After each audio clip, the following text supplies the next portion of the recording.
Fala, soldados, sejam bem-vindos a mais um vídeo do canal e eu prometo pra você que o código do emagrecimento não vai ser um mistério aqui hoje pra vocês. Ou melhor, o código pra você secar a barriga. Eu vou dar tudo aqui que você precisa, o passo a passo, pra secar essa barriga, tudo que eu faria se eu estivesse iniciando aí hoje, pra definir, até mesmo se você não tiver tanta gordura, tiver só aquela pochetinha ou se você tiver uma obesidade abdominal. Bom, mas antes, se inscreva nesse canal, tá? Vamos nessa, você sabe que aqui é sem enrolação.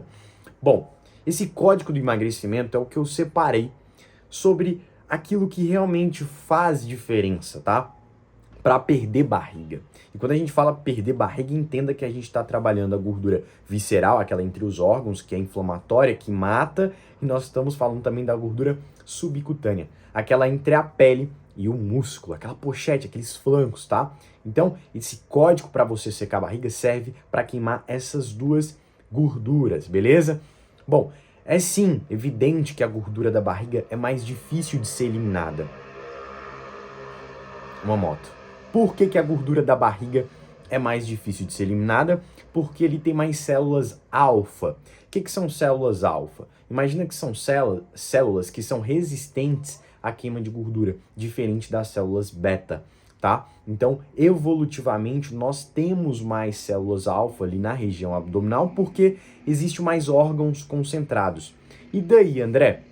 E daí que, imagina na época das cavernas, quando não tinha aquecedor, não tinha fogueira, não tinha nada para proteger do frio extremo, o organismo criou um mecanismo de defesa e concentrou mais células alfa, ou seja, resistente ali na região abdominal, porque tem mais órgãos concentrados, para que você não sofresse de hipotermia, porque a gordura também serve como isolante térmica. Então, esse é o ponto que é mais difícil a gente quebrar e oxidar essa gordura, tá? Mas no código do emagrecimento a gente faz uma estratégia para o corpo sair desse modo aí primitivo e já começa a recrutar mais essa gordura periférica e da região abdominal, beleza? Então vamos lá para o passo a passo.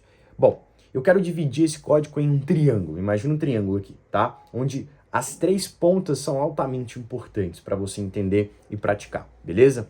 Bom, vamos começar com a base dessa pirâmide, que é diminuir a resistência à insulina. E o que gera resistência à insulina?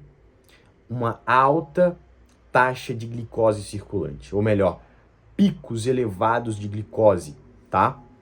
Vamos lá, para você que não entende sobre insulina e glicose, pode ficar tranquilo que eu vou te explicar agora, beleza?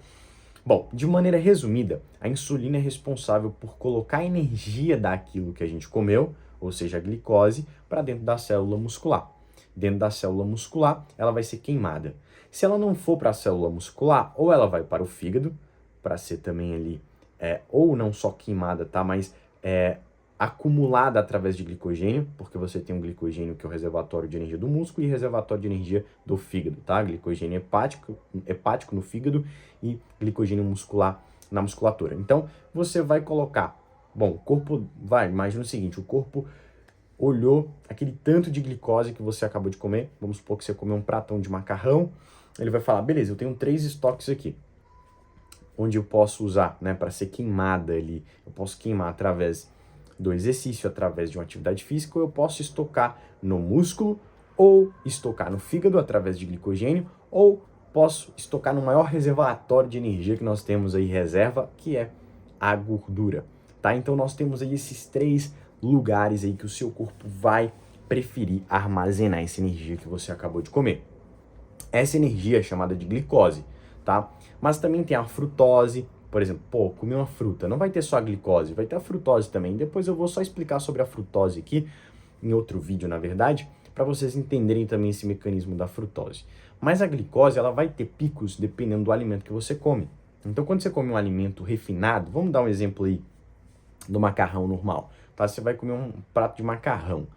Esse alimento ele é refinado, porque ele passou por um processo para estar ali para você, né? Então tem muito amido, entenda amido como carboidrato. Então vamos supor que você come lá um macarrão. Esse alimento ele vai ter alto índice glicêmico. O que é um índice glicêmico? É a velocidade no qual esse alimento transforma em glicose no meu sangue. Então, quanto maior o índice glicêmico, mais rápida essa conversão. E aonde eu quero chegar com esse papo? Que alimentos com alto índice glicêmico, quando são consumidos de maneira isolada no nosso dia, ou sem estratégia, de maneira aleatória, então você acorda com um pãozinho com manteiga, ou como um prato de macarrão ali, gera picos muito grandes. E esses picos muito grandes de glicose também elevam a insulina. E uma insulina muito elevada ao longo do dia, devido a esse excesso de glicose desregulado, né, gera uma resistência à insulina. Aí a insulina não consegue levar para o músculo a glicose, nem para o fígado, geralmente. Leva mais para a gordura, tá? Porque também, quando você come alimentos com alto índice glicêmico, que geram muito pico, reabastece muito estoque no músculo, muito estoque no fígado e vai para a gordura. É como se fosse uma via, pô, você comeu lá um macarrão. Você comeu macarrão, seu corpo fala, poxa, cara, agora lascou. Porque eu fui no músculo, o tanque tá cheio. Fui no fígado, o tanque tá cheio. Vamos jogar para gordura. Porque esse cara daqui a pouquinho vai mandar outro alimento que vai inundar aqui a agente de glicose, de energia. Então a gente precisa diluir isso logo, rápido. E o corpo quer rapidamente tirar aquela glicose circulante, tá?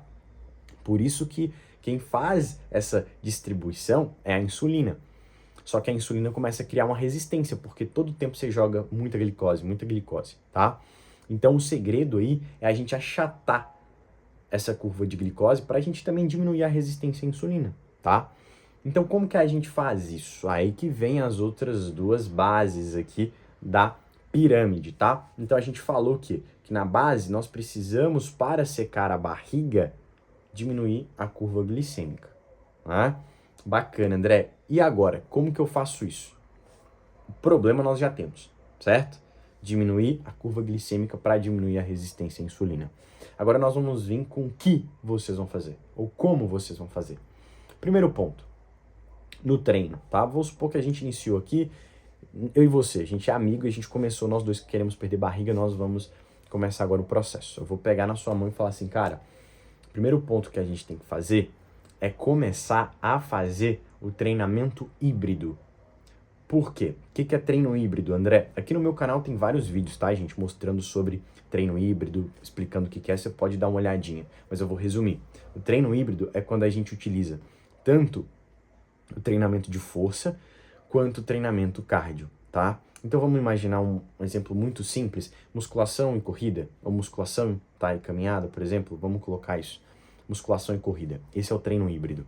Aí você deve estar pensando, André, eu já faço. Vamos lá, vamos ver se você faz mesmo.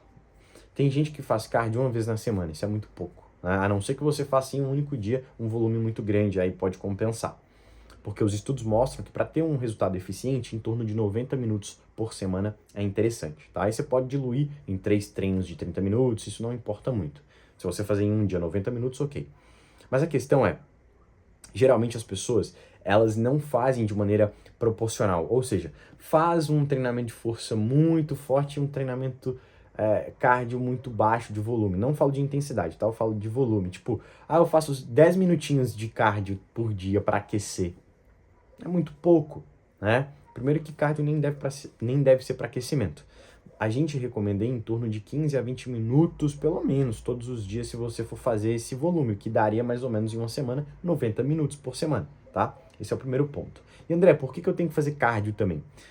Eu falo principalmente do cardio aqui, porque muita gente que chega pra mim reclamando de que tem uma barriga, que não consegue definir a barriga, a primeira coisa que eu pergunto é, você faz cardio? Aí a pessoa, eu não, só faço musculação. André, mas a musculação não ajuda a diminuir a curva glicêmica? Sim, muito. Só que o cardio melhora outras vias, por exemplo, processos enzimáticos. Né? O que são processos enzimáticos? Imagina que a gordura ela precisa ser quebrada. Quem quebra isso é as enzimas, então ela melhora esse aspecto. Outro também mecanismo é que o cardio melhora os fornos, aumenta os fornos no seu corpo, os fornos que queimam gordura. André, como assim? Meu corpo tem fornos que queimam gordura? Tem, chamados mitocôndrias, tá? O seu corpo queima gordura dentro da mitocôndria. Então imagina o seguinte, o cardio estimula a biogênese mitocondrial. O que é biogênese mitocondrial? É o aumento das mitocôndrias, o aumento, a quantidade de fornos do meu corpo. Então eu aumento a capacidade de gerar energia, de queimar essa energia, de oxidar gordura. Então o cardio trabalha toda a maquinaria celular que envolve a queima de gordura. Por isso que eu recomendo no mínimo 90 minutos de cardio por semana. A intensidade não precisa ser alta, não precisa ser um HIIT. Pode ser intensidade moderada, pode ser um trote, uma corrida mais leve, tá? E se você é muito sedentário, hipertenso ou tem alguns problemas de limitação, pode ser uma caminhada, porque para você vai ser uma intensidade moderada, né? Ou com muito excesso de peso, não tem problema. Então, imagine uma escala de 0 a 10. A intensidade que eu recomendo de percepção de esforço nessa escala, se eu virar para você e falar assim, qual foi a intensidade do seu cardio hoje a nível de esforço? Quanto que você sentiu que você se esforçou? Aí você vira para mim e fala, André, eu acho que eu esforcei 5. Fala, vamos subir isso para 7, 8. Bacana. É uma intensidade boa, de 6, 7 a 8, tá? Uma nota para você entender de maneira subjetiva a percepção que você tem que ter do cardio a nível de intensidade. Beleza? No mínimo. E a gente tem outro viés do treino híbrido, que é a força, que é a musculação. Né? A musculação, ela sempre deve ser prioritária. Então, se você, cara, tem que escolher, eu escolheria sempre o treino híbrido, tá? Que é os dois. Mas se você só fazer musculação, sim, você vai ter o impacto que eu falei de diminuir a curva glicêmica, mas não vai ser a sua melhor performance, tá? Você não vai atingir a sua melhor performance estética só fazendo musculação. Você precisa do cardio para queimar aquela gordurinha, tá? Subcutânea para melhorar a maquinaria celular também, beleza? E o cardio vai trabalhar essa resistência à ação da insulina também, diminuindo ela principalmente de maneira periférica. Já a musculação vai garantir a manutenção da massa muscular, a força, a sua saúde metabólica. E a musculação estimula o IGF-1. O que é o IGF-1? O IGF-1 é que quando você contrai um músculo, você não precisa da insulina para colocar glicose dentro da célula muscular. Então imagina o seguinte, lembra que eu tenho que evitar os picos de insulina? Pois é, quando você treina musculação, você coloca a glicose dentro da célula muscular sem a presença da insulina. Olha que maravilha. Então imagina para um diabético o tanto que isso é bom, né? Você diminui a glicose circulante colocando sem insulina presente. A insulina não vai ter aquele mecanismo de enviar para o músculo, ou para o fígado, ou para a gordura quando você estiver contraindo o músculo, tá? Entenda isso. Então fazer o treino híbrido é muito importante. Musculação e cardio. E aí a gente tem um outro lado aqui, né? Que é a alimentação, a dieta. Na dieta é muito importante, obviamente, a gente focar no problema que é diminuir essa curva glicêmica. Tem um vídeo aqui meu no canal que eu falo dos 5 passos, tá? Para você conseguir melhorar a sua alimentação sem fazer dieta, tá? Dá uma olhadinha aqui, que é o protocolo alimentar para secar. Dá uma olhadinha aqui no canal. Mas na alimentação, você precisa primeiro priorizar as ordens dos alimentos, tá? Eu vou explicar o que é isso. Mas antes de eu explicar, eu quero te dizer uma coisa também. Se você quer treinar comigo, clica no link aqui clica no link aqui embaixo, tá? Vai ter um link mostrando aí os meus programas de treino, tanto a consultoria quanto a academia da lapidação. Então, clica lá, vem treinar comigo, beleza? Vamos nessa. Então, na dieta, voltando. A dieta, ela precisa primeiro respeitar uma ordem, tá? A ordem é a seguinte: se você sempre, como eu disse, come amido sozinho ou carboidrato sozinho, como pão, com manteiga ou macarrão ali, sem carne, sem nada, você vai ter só carboidrato amido. Você vai ter uma taxa, uma curva glicêmica muito alta, porque o índice glicêmico dessa refeição fica alto, né? Então, o que a gente precisa fazer? Nós precisamos achatá-la. E os estudos mostram que como a gente pode achatar isso? Com a sequência certa. Começando pelas proteínas, depois pelas gorduras e por último pelo carboidrato, tá? Imagina que você vai comer um hambúrguer. Você vai desmontá-lo. Então você vai pegar a primeira bife, vai comer, depois, isso é um exemplo, tá? Para você nunca esquecer. Então você pega o bife e come, porque é a primeira proteína. Depois você pega a gordura, depois por último ali o queijinho e tal, e por último você come o amido, o pão, tá? Mas aí tem uma coisinha que eu quero que vocês entendam muito bem, tá? A gente vai voltar nessa questão do hambúrguer para você entender melhor. Mas quando a gente reveste primeiro a nossa refeição com fibra, proteína e gordura, nós criamos um ambiente ali, uma mucosa intestinal que dificulta que a glicose seja absorvida rapidamente, ela vai ser absorvida mais lentamente, uma mucosa, um revestimento ali, como se você vestisse o carboidrato, por exemplo, tá? Então, quando você deixa o carboidrato por último, o pico é menor, porque o seu corpo já recebeu outros nutrientes, como a proteína, que dificultam mais a absorção, tá? Deixam o trânsito mais lento, e aí não tem pico, porque o trânsito tá lento. Né? Tem uma subida, mas não tão grande. Ela é mais gradativa, tá? Mais time release, devagar. Então, quando eu faço essa sequência, primeiro proteína, depois gordura e por último carboidrato, então entenda também como, André, eu vou comer então, eu posso fazer o seguinte, eu posso comer os três juntos e por último comer a sobremesa? Pode. Porque quando você, ao invés de adicionar um pão sozinho, mas adicionar o pão junto com a proteína, tipo pão com ovo, você também diminui a curva glicêmica. Mesmo que a ordem não tá essa do hambúrguer, mas ali o contexto alimentar, como tem proteína, você diminui a curva glicêmica também, tá? E aí ela fala, você pensa, pô, a pessoa me fala, André, eu quero comer um docinho, velho, depois da refeição, sobremesa. Então faça seu contexto alimentar ali com proteína, gordura também boa, e depois você come o doce, porque a curva glicêmica vai ser menor do doce, da sobremesa, tá? Por isso que a sobremesa é um hábito, assim, não tão ruim, porque você come, você mata a vontade de comer o doce com a curva glicêmica menor. Mas isso não é desculpa para você ficar comendo doce o tempo inteiro, tá? Mas voltando aqui a uma analogia muito boa também, para vocês nunca mais esquecerem isso do hambúrguer, é que no hambúrguer você também tem a salada, né? Tem o alface, enfim. Quando você começa as suas refeições pela salada, pelos vegetais, tá? Você diminui a curva glicêmica também. Então, comer uma porção de vegetais antes da refeição, tipo no almoço, você separa os vegetais, come, tempera ali, come, e depois você, é como um prato de entrada. Depois você come a refeição, vai diminuir a curva glicêmica também. E a gente não está falando de pesar alimentos, tomar suplementos, a gente está falando de coisas básicas que vão funcionar na sua alimentação. Então, recapitulando, o propósito para você perder barriga é achatar a curva glicêmica. Como que você vai fazer isso? Com treino híbrido, força mais cardio. E na alimentação, diminuindo a curva glicêmica através desses mecanismos. Da ordem ou do contexto, adicionando proteína, né, em cada refeição ou gordura boa.